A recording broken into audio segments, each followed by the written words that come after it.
Hey guys! Welcome to my vlog. If you're looking for the perfect camera para sa mga content mo, this vlog is perfect for you. So, i-compare natin ang Canon G7X Mark III at ang DJI Osmo Pocket 3. So, itong G7X Mark III, medyo bulky na siya right off the bat. Pero syempre kapag binuksan mo pa yan, lalabas pa yung lens niya. And then kung gusto mo pang mag-selfie mode ka ng video, so syempre mag-extend pa yung screen niyan. DJI Osmo Pocket 3 na napakaliit at discreet ng screen. So, kung gusto mo ng horizontal or vertical mode, at saka syempre yung lens niya, hindi na nag-extend. So, as is na yan. So, pag nagwa-vlog ka, selfie mode, alin sa tingin mo yung mas hindi ka mahihiya at saka mas hindi halatang nagwa-vlog ka. Ngayon naman, itry natin yung video, lalo na ngayon sa indoor. So now, video test using our camera. First, G7X Mark III. Meron akong external camera na ginagamit. Yung pinakaunang mapapansin mo, medyo naka-zoom ako. So, hindi siya wide angle. And then, pwede mo ding i-compare yung kulay. DJI Osmo Pocket 3. Gamit ko din yung external microphone. And dito, kahit na hindi ko pa ginagamit yung wide angle lens, parang mas malaki na yung shot niya. So, maganda dyan guys, meron kasi siyang kasama dito sa kit. So, isa-sample natin itong wide angle lens. Ididikit natin. So, ayan yung difference niya. Isang factor na gusto ko i-compare sa Canon at DJI, yung focusing niya. Teka lang, tanggalin ko lang yung wide angle. Ayan, kasi medyo frustrated ako sa focusing nitong Canon G7X Mark III. So, isa-sample natin, halimbawa, may pinapakita ka, nag-haul kang ganyan. So, let's try with Canon G7X Mark III kung mag-autofocus. So, dito, ang kailangan mong gawin, i-click mo yung screen para mag-focus siya. Pero para maging fair, hindi natin i-click, check natin kung mag-autofocus. Ayan, yun yung frustration ko dito sa G7X Mark III. Ngayon naman, dito sa DJI Osmo Pocket 3, try natin kung mag-autofocus using the same item. Ayan, so check mo kung mas naging malinaw siya, even nasa likod ako kung nagba-blur. And kung babalik sa focus. And then, maliit lang yung screen niya. Hindi masyadong halata kung wala lang to, ganyan. So, para ka lang may hawak na maliit na tripod or monopod, ganyan. And, yung lens niya, hindi masyadong halata.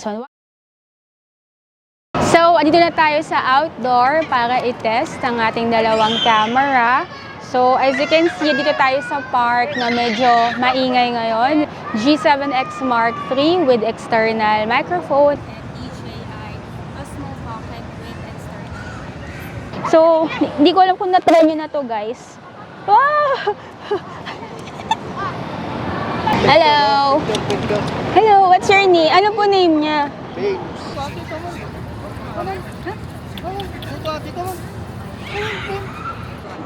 Hello! Mabait po. Pwede po hawakan? Hi! Thank you!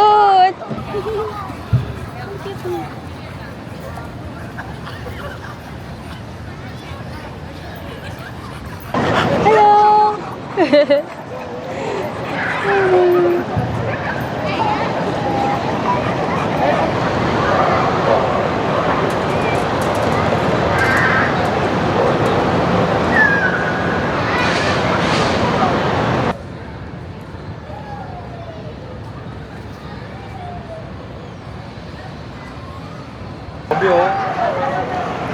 And factor number 2, syempre ako talaga ang pinaka nagugustuhan ko sa isang content kapag okay yung audio, especially tulad sa place na pinag-videohan ko ngayon. Pag medyo maingay, importante na maganda yung audio quality, so microphone talaga yung sagot dyan. So itong G7X Mark III, tulad niyan, medyo maingay dito.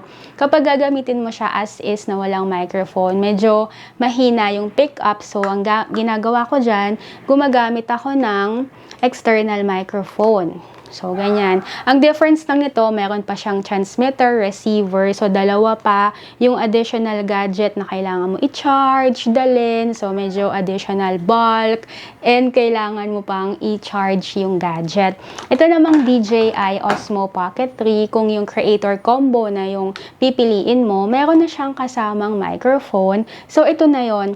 Wala ka ng isa pa na receiver na kailangan problemahin. So, isa lang, additional yung kailangan mo i-charge. Tapos, clip-on naman to guys. So, kung gusto mo, ayan.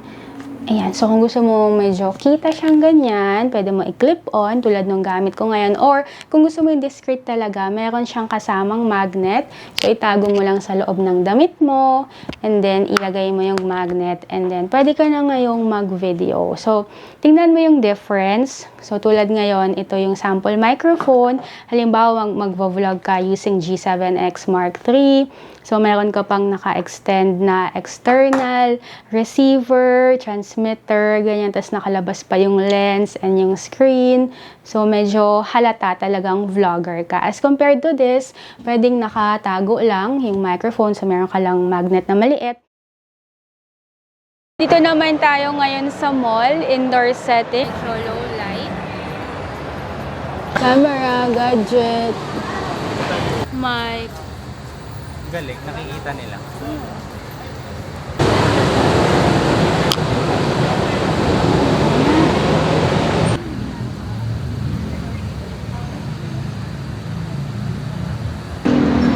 Halimbawa, mahilig ka mag-video-video, self-video, ganyan. Tapos medyo makulit ka, magulo ka mag-video.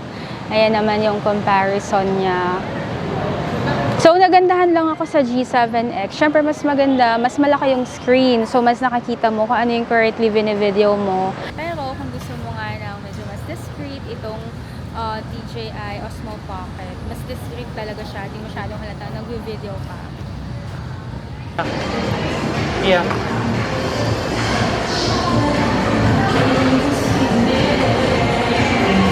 Yeah.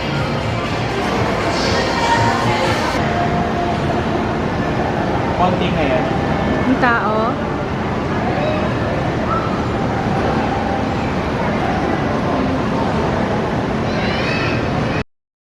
That's the comparison of Canon G7X Mark III and DJI Osmo Pocket 3. Let me know in the comment section kung anong winner for you at tingin mong mas okay in terms of video, audio quality, even pictures, even sa price, or kung anong camera yung talagang mas gusto mong ma-achieve na mabili for your videos. As for me, syempre kung gusto mo yung medyo mukhang professional at saka talagang mas matagal yung pangalan sa market, syempre itong Canon G7X Mark III kasi napakadaming mga content creators na ito talaga yung ginagamit. Ngayon, kung gusto mo naman ng medyo shy type vlogger ka or discreet talaga, tsaka yung magaan lang dalhin, hindi na siya bulky, itong DJI Osmo Pocket 3 naman yung pwede mong i-consider. So, pwede mo pa akong itanong sa comment section kung meron akong hindi na-discuss or nakalimutang sabihin, na-replyan kita. At pwede mo akong i-subscribe sa channel na to if you want to see more comparisons and reviews ng mga gadgets, even makeup, skincare, and more things.